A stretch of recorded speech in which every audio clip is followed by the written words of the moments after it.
A very incredible moment happened for Mr. Paine in July.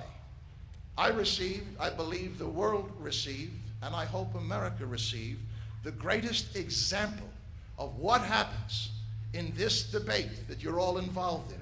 If you rise above politics, if you rise above policies, it came from an unusual place.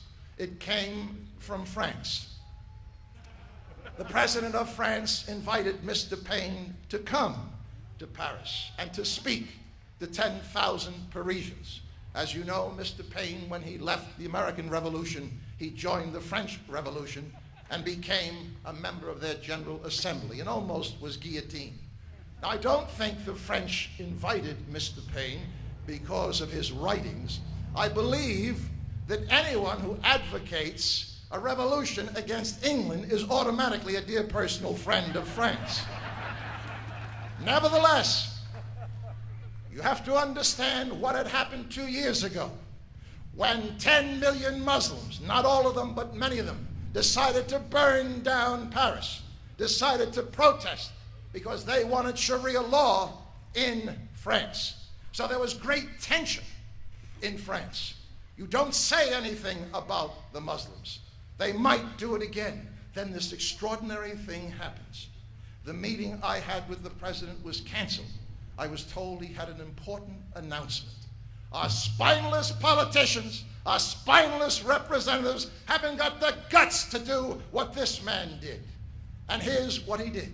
He went on television and he announced, in a nation filled with racial tension, the French government will not allow Muslim women to wear their burqas or face coverings in public. He said, it is not because we are anti-Muslim, not because we don't respect all religions, but because those face coverings demean and disrespect the dignity of women all over the world.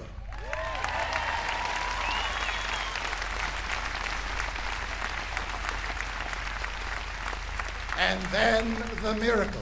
Keep in mind, France is now giving the world and the United States of America a lesson it desperately needs. His next words were, and on the principle all people are created equal, the French people will not permit symbols of female oppression to be part of their public culture. That is our principle.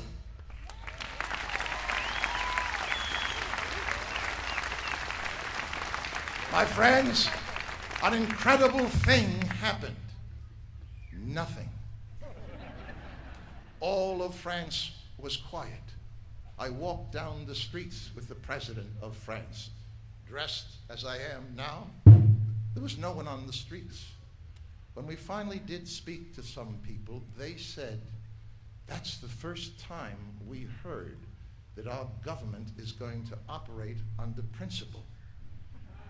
If you did that in America, the first thing that would happen is all your politicians would make a run on the libraries to look up the meaning of the word principle.